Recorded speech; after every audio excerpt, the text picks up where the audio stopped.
Welcome to Uzbekistan. This is a landlocked country located in Central Asia. Currently, I'm exploring the post-Soviet space. I've already visited Kazakhstan, Kyrgyzstan, and now it's time for Uzbekistan. I don't know much about it, except that it was part of the USSR and that almost everyone here speaks Russian. So let's explore this mysterious place. In this video, I will take you to the major stop of the Silk Road and one of the most ancient cities of the world, Samarkand. It should be the most beautiful city of Uzbekistan, and also it's a very special place for me. I will explain why later, but we will start the trip in the capital of the country.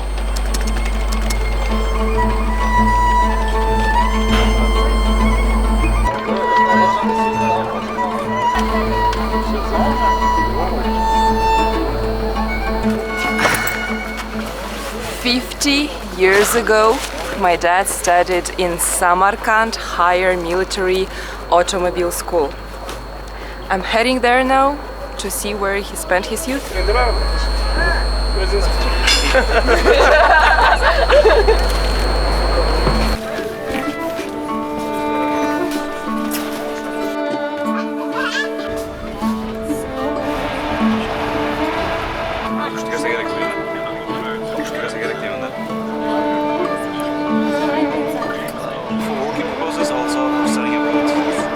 Almost everyone around me takes this train till the last station for 17 hours.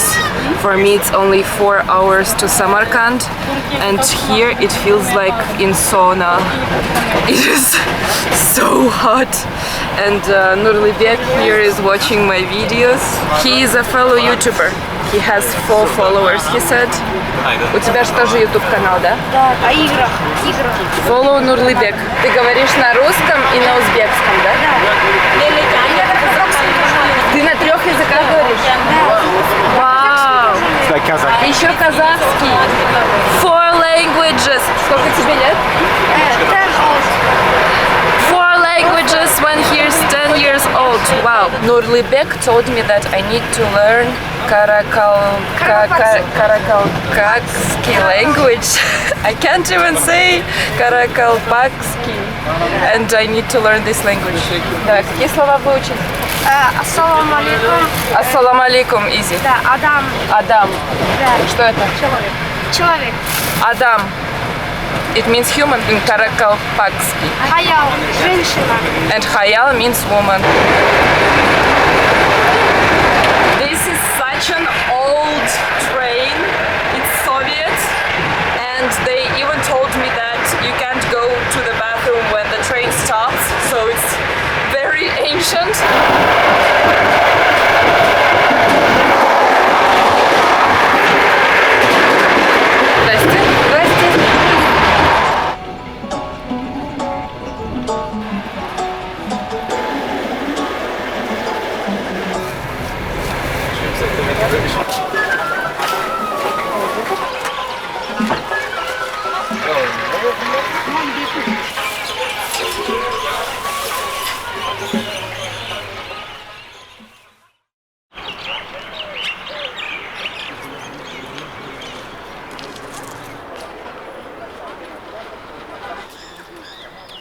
I'm in Samarkand now, and this place is very special for me. Not only because this was the heart of the Silk Road, this is one of the most beautiful and ancient cities of the world, but also because my dad used to live here for 4 years of his life, and I want to see all the places where he used to hang out, the university where he studied. I want to feel what it could be like to live here, even though the city changed a lot since 50 years ago, I guess. And my dad unfortunately didn't tell me much about these years of his life, well, because I didn't ask much. So I had to do some preliminary research to find all these places where he used to hang out. So 15 years ago, in 2009, my dad had group mates meeting where they all met in Vladimir, Russia, and after that meeting there is a list with everyone who came, and they had their phone numbers. I tried to call. They say that they don't have these numbers anymore, but there were two guys and they had Uzbekistani address. So I came to one of this address.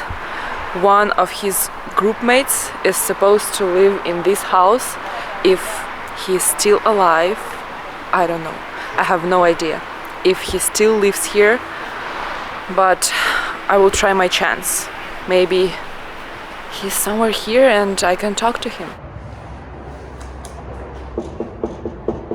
So I checked these two addresses in Tashkent. There was no one living there, or maybe no one at home, and they didn't have any phone numbers. But then I found the contact of my dad's best friend on social media, and he agreed to talk to me. Now we should have a call. We made a call and I found out some information about my dad's time in Samarkand and some addresses. So I'm on my way to see my dad's university, where he spent a lot of time during his youth. I'm waiting for my taxi now, and here in Uzbekistan you always get the same message from the taxi app. A white Chevrolet is waiting for you. The amount of white cars in this city is crazy. I guess they prefer white color because it's too hot in summer, and also they produce Chevrolet in Uzbekistan, so it's like a monopoly here. Which of these white Chevrolets is my taxi, guys?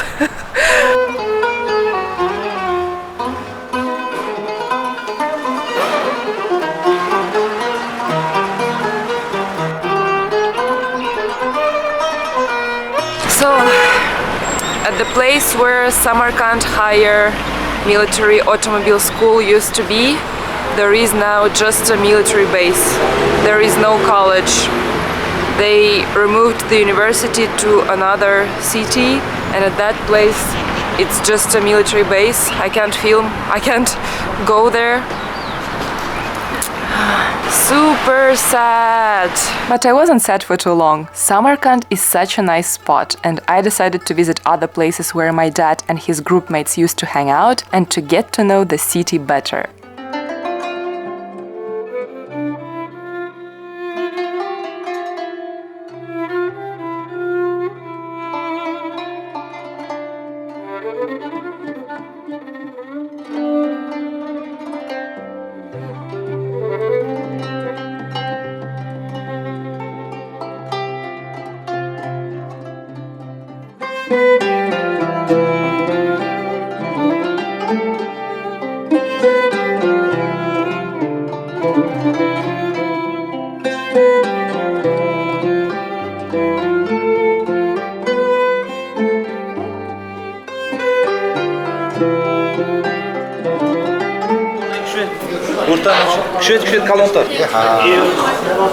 Guess the favorite dish of all Uzbeks, and the dish that you will always have in Uzbekistan.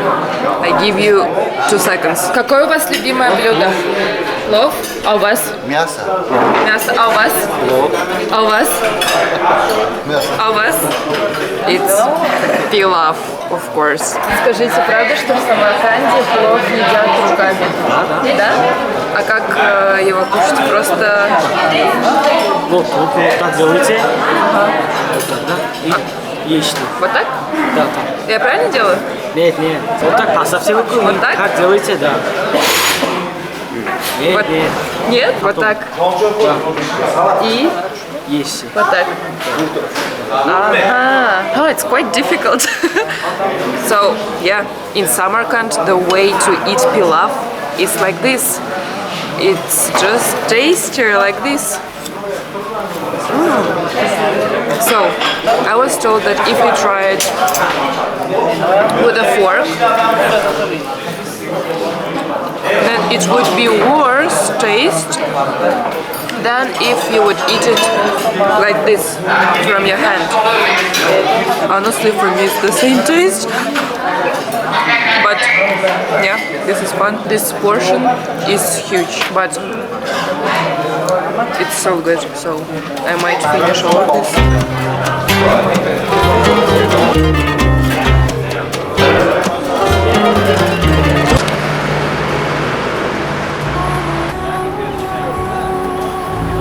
For the first 67 years of its existence, Uzbekistan was part of the Soviet Union. It experienced the massive transformations unleashed by the Soviet regime in the areas of politics, society, and culture. So I decided to ask locals about their life during the Soviet era. Чем жизнь в Самарканде поменялась вот во время СССР и после развала? Что тут изменилось? Это раньше было в Союзе, мы жили как в раю. А сейчас все, кто работает, тут есть. А город как поменялся? Город вообще уже на 90 градусов поменялся. Улицы расширялись, дома больше, многоэтажные стали. Вообще тут деньги есть, буду кайфовать. А 50 лет назад тут как было? Тут тоже было хорошо? Это у нас коммунизм был. Это вообще все как подумать, бесплатно все было. Сейчас тоже так же хорошо живем. А вы как думаете, что поменялось? Вот 50 лет назад Самарканд и сейчас? Ну, это большая разница. В те время ведь еще завод, фабрики были, мы работали, допустим. А сейчас вот, пожалуйста. Бизнес только бизнес. Только бизнесом можно заняться. К лучшему она идет. День за днем. А город как поменялся? Самарканд полностью поменялся. Алена Кабаева, жена Путина, оказывается, тоже самаркандский она. Вот такие были. Это наш, узбек. А это же много было, да? 10 Конечно, рублей, 50 рублей. за одну такую пачку одну машину дали. Везде вот это, Болгария, Румыния, Чехия, они все взяли такие деньги. А сейчас это вообще не... Не, сейчас капут. Soviet money in all the Soviet republics, they used to have rubles, and it was completely different in value, because I remember that my dad said something like his salary was 40 rubles and it was a fortune. Now for 40 rubles you won't buy even a cup of coffee.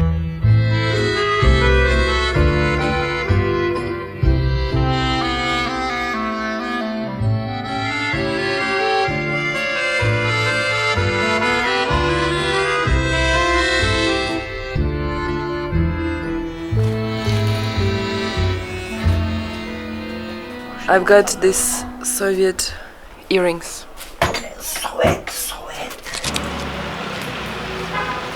I am staying in this part of the city with a local Uzbek family. Meet Dilarum, she is owner of the house. They are super nice family, very hospitable, and I want to ask her a bit about living in Samarkand.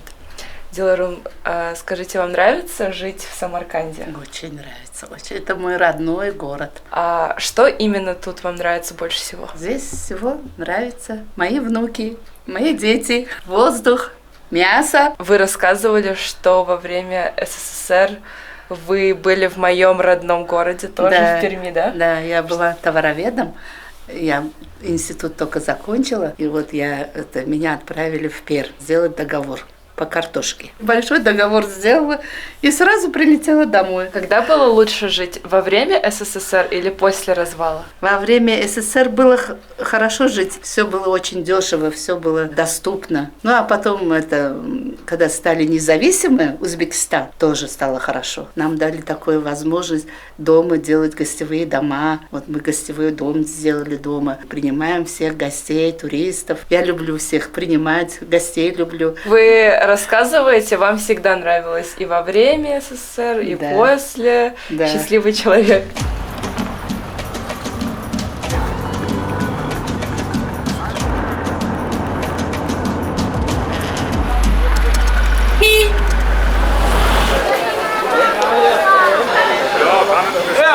I was told that this bazaar is one of the biggest ones in the country. Also, much less people speak Russian here, more Uzbek and Tajik.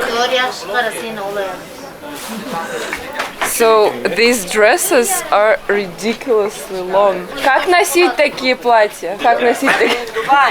Русский не знаю.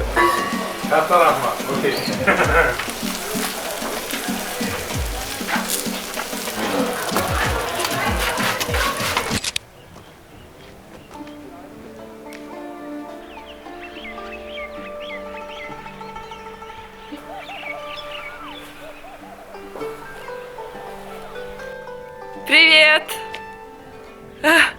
So I decided to go hiking in the mountains, and now it's not just me, but these wolves. You're Tajik. You're Tajik and you're Uzbek. Yeah? Uzbek, Tajik. Yeah. Tajik, Uzbek. We've got an international group here. Что ты нашел? Чай? Чай, чай. Ты это пьешь как чай? Как чай. Пялагут. Пялагут. Нет. Да. Да. Нет. So they don't want me to go up the trail, and I guess they're saying there are wolves. Now I have 3 kids to look after.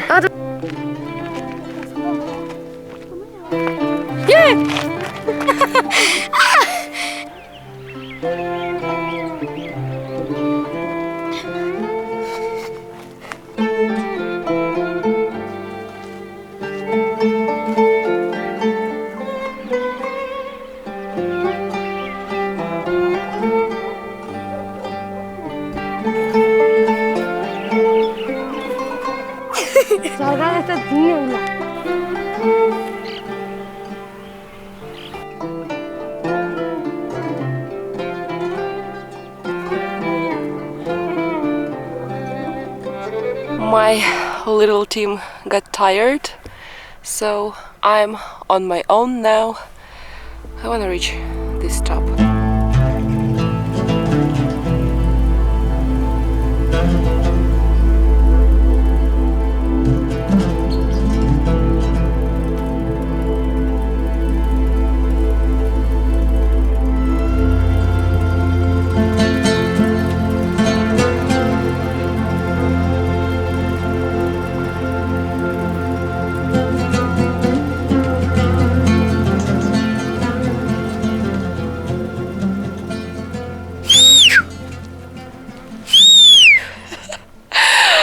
One kid made it to the top though. Woohoo! Go. Go.